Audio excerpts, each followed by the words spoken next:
नमस्कार दोस्तों। बात 2001 की है।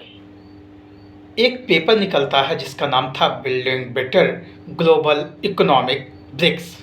इस पेपर को निकालते हैं गोल्डमैन सैक्स के इकोनॉमिस्ट जिम ओ'नील। इस पेपर में दावा किया जाता है कि 2050 तक ब्रिक नाम की 4 अर्थव्यवस्थाएं, जिसमें ब्राज़ील, रसिया, इंडिया और चाइना शामिल हैं, इनका वैश्विक अर्थव्यवस्था पर दबदबा होने वाला है। उसके पीछे कारण बताते हैं। कारण ये होता है कि लो लेबर कास्ट मतलब कम श्रम लागत, फेवरेबल डेमोग्राफिक डिविडेंड, प्रचुर प्राकृतिक संसाधनों की उपलब्धता। इसी बात को मूर्त रूप देने के लिए 2006 में यूनाइटेड नेशन जनरल असेंबली की 61वें सत्र में इन 4 देशों के विदेश मंत्री आपस में मिलते हैं और मिलने के बाद जो ये पेपर निकलता है, इस पेपर को मूर्त रूप देने की कोशिश करते हैं। और 2009 आते आते इसको मूर्त रूप दिया जाता है और 2009 में रूस के एकतेरिनबर्ग में इसकी पहली समिट हो जाती है। पहली समिट में शामिल होते हैं ब्राज़ील के लूला डी सिल्वा, चाइना से हू जिनताओ, रूस से दमित्री मेदवेदेव और भारत से डॉक्टर मनमोहन सिंह। अगले ही साल इसका एक्सपेंशन होता है और इसमें एक नया देश शामिल होता है, साउथ अफ्रीका, और ब्रिक बन जाता है ब्रिक्स। आज हम ब्रिक्स की बात कर क्यों रहे हैं?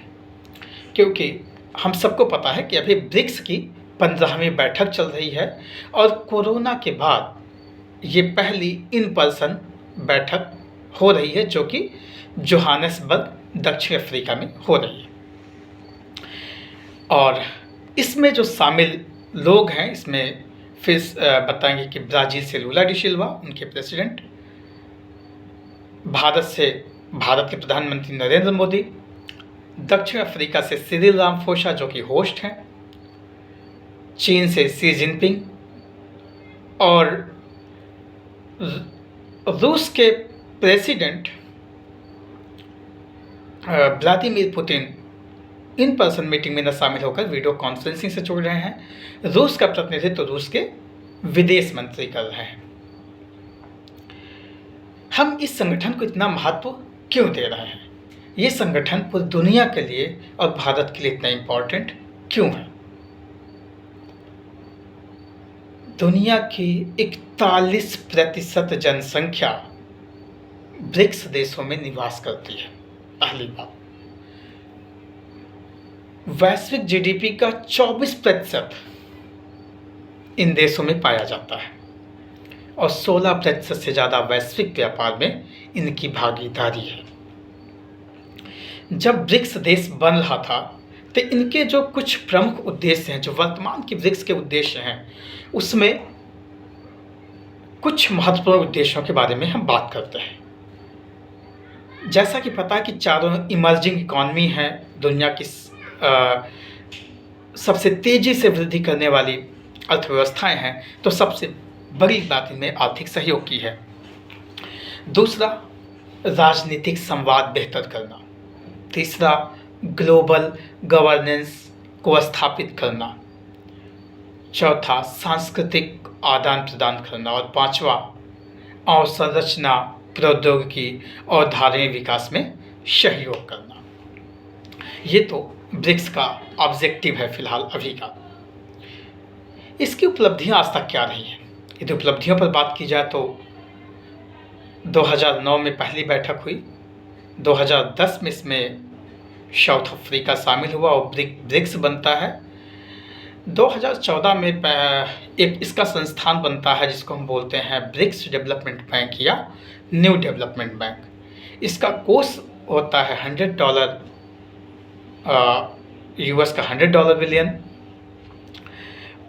जो कि ब्राज़ील की जो समिट थी उसके वहाँ पे एक फोर्टलेजा पे ब्राज़ील की ब्रिक्स की समिट होती है, उसके डिक्लेरेशन के थ्रू न्यू डेवलपमेंट बैंक का निर्माण होता है, बनता है।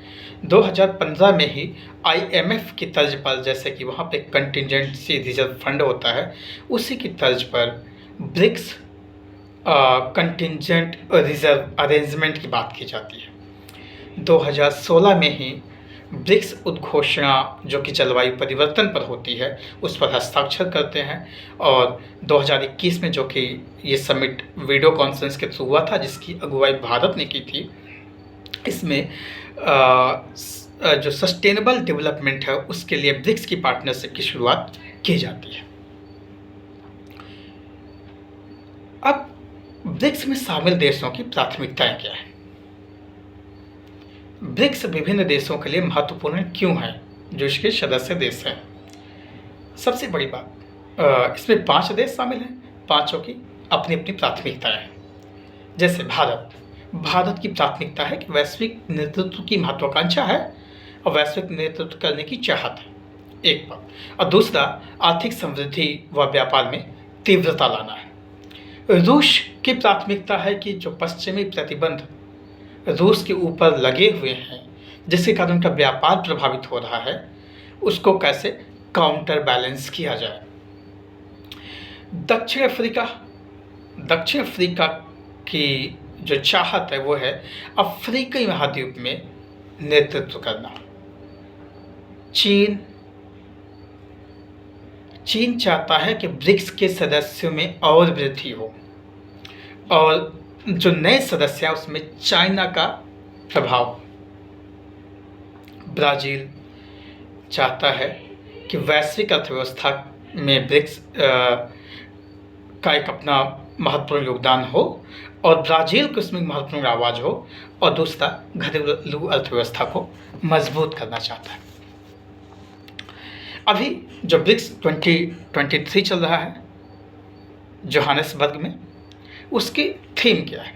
उसकी थीम है BRICS and Africa partnership for mutually accelerating growth, sustainable development and inclusive multilateralism. इसका फोकस एजेंडा है ब्रिक्स में सदस्य देशों को शामिल कराना या ब्रिक्स का और विस्तार करना। वर्तमान जो स्थिति है, ब्रिक्स में 40 से ज़्यादा देश शामिल होना चाहते हैं। इसमें कुछ प्रमुख देश जैसे सऊदी अरेबिया, तुर्की, ईरान, यूएई, अर्जेंटीना, इंडोनेशिया, इजिप्ट और इथोपिया जैसे देश शामिल हैं। और जैसा कि अभी खबर आ रही है कि 1 जनवरी 2024 से इसमें 6 नए देश शामिल होने जा रहे हैं, जिसमें सऊदी अरब, ईरान, यूएई, अर्जेंटीना, इजिप्ट और इथोपिया। ये समिट चूँकि कोरोना के बाद, कोविड-19 के बाद पहला ऑफलाइन सम्मेलन हो रहा था, इन पर्सन सम्मेलन था, इसलिए भी ये समिट काफ़ी मायने रखती है अपने आप में। ब्रिक्स की चुनौतियाँ क्या हैं? ब्रिक्स की चुनौतियों में, जैसा कि हम पहले ही देखें कि सभी देशों के जो उसके सदस्य देश हैं, उनकी अपनी अलग अलग प्राथमिकताएं हैं। सदस्य देशों के बीच में या बियॉन्ड मेंबर्स, उनके कुछ राजनीतिक तनाव अन्य देशों के साथ में चल रहे हैं। दुनिया में प्रोटेक्शनिज्म का उदय हुआ है, संरक्षणवाद का उदय हुआ है। संरक्षणवाद से आशय ये होता है कि जब देश अपने घरेलू उत्पादन को बढ़ावा देता हो और बाहर से आने वाले जितने भी आयात हो रहे हों, उन पर टैरिफ लगाता हो, उनको नियंत्रित करने की कोशिश करता हो, उन पर कोटा लगा रहा हो, तो दुनिया में संरक्षणवाद का उदय हुआ है। तीसरी बात देखें जो चुनौती है, उसमें यह है कि जो विभिन्न देश शामिल हैं इसमें, सबके विकास का लेवल अलग अलग है। ब्राज़ील की अपनी समस्या है, भारत की अपनी समस्या है, दक्षिण अफ्रीका, चीन, रूस, सबके विकास में अंतर है, विकास का स्तर अलग अलग है। ब्राज़ील और दक्षिण अफ्रीका में पिछले दशक में काफ़ी राजनीतिक अस्थिरता रही है। भारत चीन का सीमा विवाद चलता रहता है, तो एक चुनौती ब्रिक्स के बेहतर होने में ये भी रही है। रूस और यूक्रेन के युद्ध के बाद जो पाश्चात्य देश हैं या उनका दबाव या उनके प्रभुत्व वाले जो देश हैं, वहाँ पर जो प्रतिबंध लगे हैं, उससे भी ब्रिक्स की चुनौतियाँ बढ़ी हैं। ब्रिक्स की चुनौतियों के साथ साथ अब भारत के संदर्भ में भी ब्रिक्स का महत्व और ब्रिक्स में भारत का अवसर और चुनौतियों पर भी बात करते हैं। तो भारत में ब्रिक्स के 3 सम्मेलन हो चुके हैं। पहला सम्मेलन 2012 में हुआ था, जब भारत के प्रधानमंत्री उस समय डॉक्टर मनमोहन सिंह थे, और 2016 और 2021 में वर्तमान सरकार जो चल रही है उसके अध्यक्षता में भारत में 3 समिट हो चुके हैं।